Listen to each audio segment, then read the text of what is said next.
నమస్తే, welcome to BCN news. నా పేరు మానస. ముందుగా ముఖ్యాంశాలు.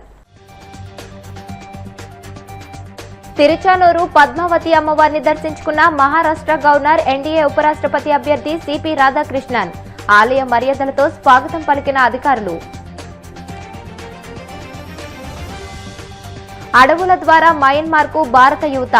సంచలన విషయాలు వెల్లడించిన కేంద్ర మంత్రి పెమ్మసాని చంద్రశేఖర్.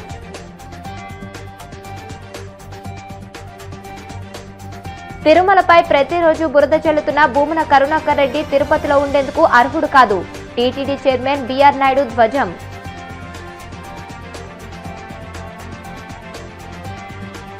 గుంటూరులో గంజాయి విక్రయిస్తున్న 5గురు arrest.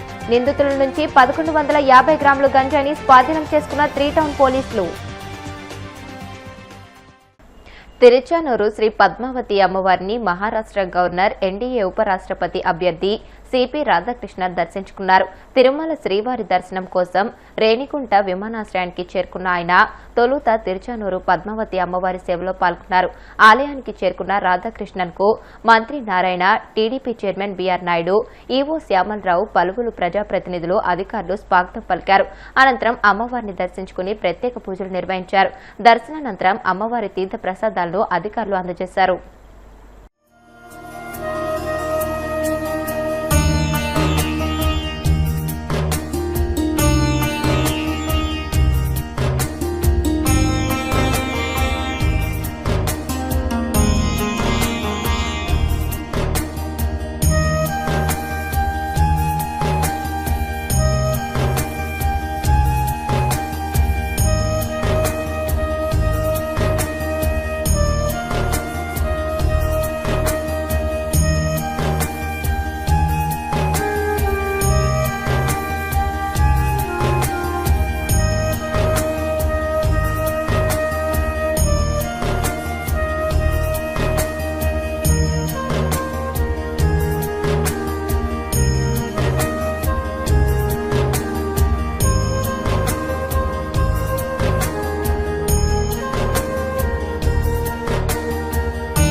Lord Ganesh has born and Lord Ganesh has blessing the whole humanity, and I am very happy to visit Padmavati temple and Tirumala Srinivasa Venkateswara Perumal temple, and I pray today that God and Goddess should bless all of us with a very Myanmar నుంచి 37 మంది భారతీయులను కేంద్ర విదేశాంగ శాఖ విడిపించింది.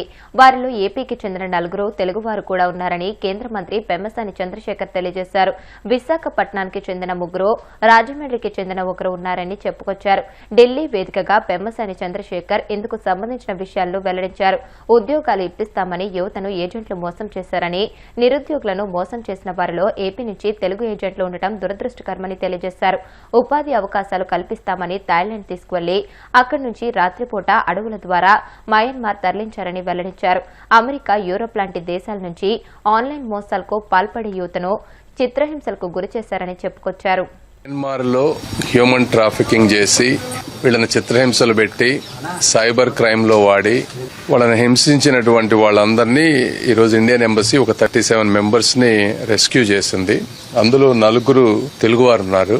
వీళ్ళని అంటే different jobs ఇప్పిస్తామని కొంతమందిని Dubai, కొంతమందిని థాయిలాండ్ తీసుకువెళ్లి అక్కడ నుంచి నైట్ టైంలో వేరే ప్రాంతాలకు తీసుకువెళ్లి తెలియని ప్రాంతాల్లో పెట్టి సౌకర్యాలు లేకుండా డిఫరెంట్ కంట్రీస్, అమెరికా, యూరోప్ వాళ్ళందరికీ ఒక ఫేక్ అకౌంట్స్ ద్వారా మనీని ఎక్స్ట్రాక్ట్ చేయటం, వాళ్ళు ఆ పనులు చేయకపోతే చిత్రహింసలు పెట్టడం ఇలా జరుగుతున్నాయని చెప్పారు. అదేవిధంగా ఇంకా చాలా మంది ఉన్నారంట అక్కడ. కొంతమంది అక్కడ పోయిన వాళ్ళు ఆ బాధలు తట్టుకోలేక పాస్పోర్ట్ తీసుకుంటారు, ఫుడ్ సరిగా పెట్టరు, పండుకోవడానికి ఫెసిలిటీస్ ఉండవు. కొంతమంది సూసైడ్ కూడా చేసుకున్నారని చెప్తా ఉన్నారు. వీళ్ళకి యాక్చువల్ చాలా దెబ్బలు తగిలినాయి. కొంతమంది బిల్డింగుల మీద నుంచి దూకి కింద పడి బయటకు పారిపోయి వచ్చిన వాళ్ళు ఉన్నారు.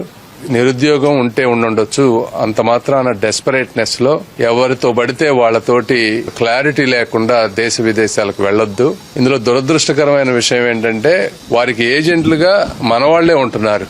అంటే తెలుగు వాళ్లే కొంతమంది ఏజెంట్లుగా ఉండి ఇలాంటి అమాయకులని వాళ్ళ పాస్పోర్ట్స్ అవన్నీ తీసుకొని ఆశ చూపించి ఈ విధంగా ఎక్స్పోర్ట్ చేస్తా ఉన్నారు. వీళ్ళు వెళ్లిన తర్వాత వీళ్ళ తల్లిదండ్రులకు కూడా తెలియటం లేదు వీళ్ళు ఎక్కడున్నారనేది. ఫోన్ గానీ ఏమీ ఉండవు.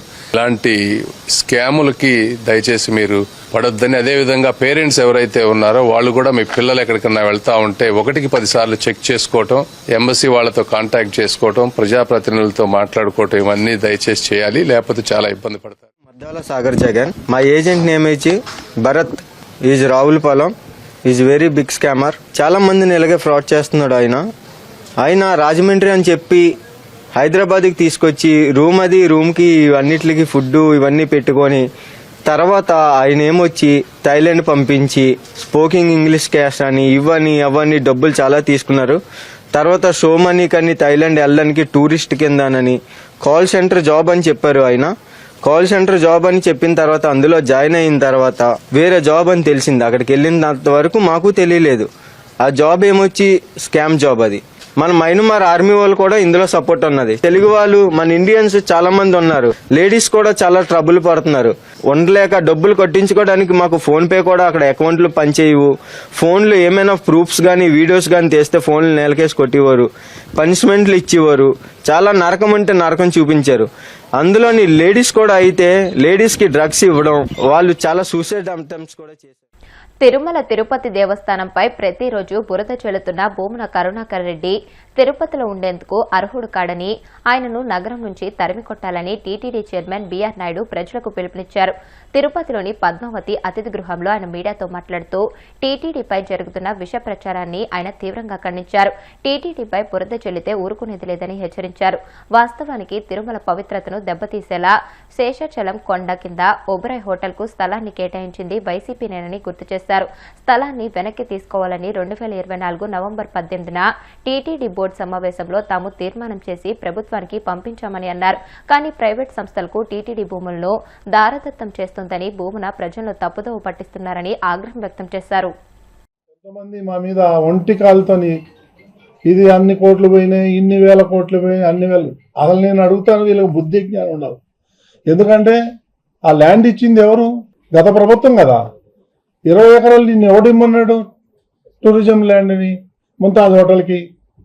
మీరు ముంతాజ్ హోటల్కి ల్యాండ్ ఇచ్చేసి మా మీద బుర్ర వెళ్తానంటారు. అది ఎంతవరకు న్యాయం? దాని సమాధానం చెప్పాలా ముందు.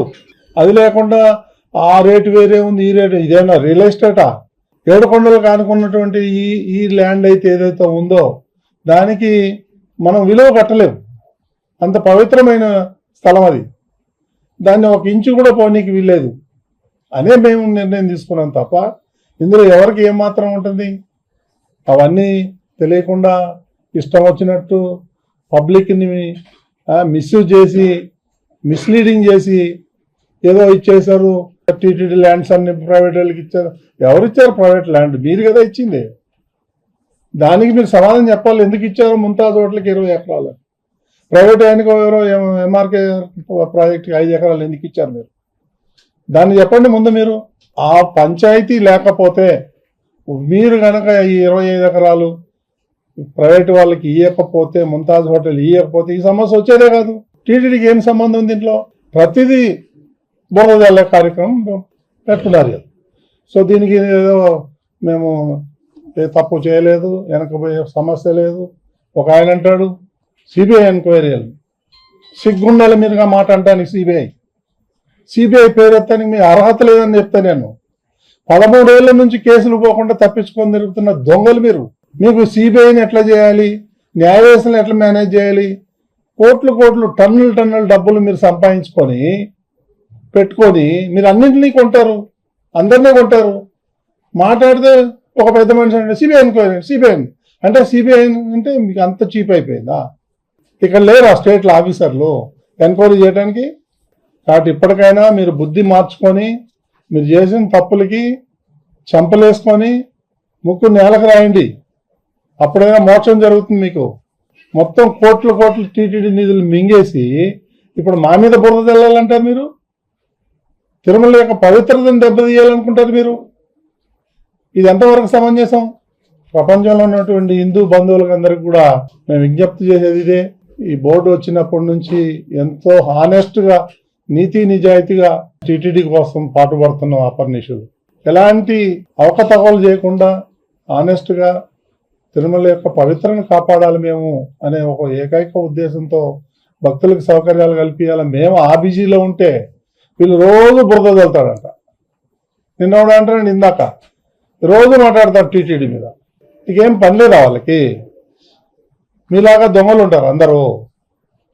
కాబట్టి ఇప్పటికైనా ఒళ్ళు జాగ్రత్త పెట్టుకొని మాట్లాడేటప్పుడు ఏం మాట్లాడుతున్నామని సెన్స్తో మాట్లాడాలి. ఆధారాలు ఉన్నాయి మా దగ్గర అన్ని. దేవలోక్ ఎలా ఇచ్చాడు 20 ఎకరాలు అంటే ఒట్టికి ఇలే.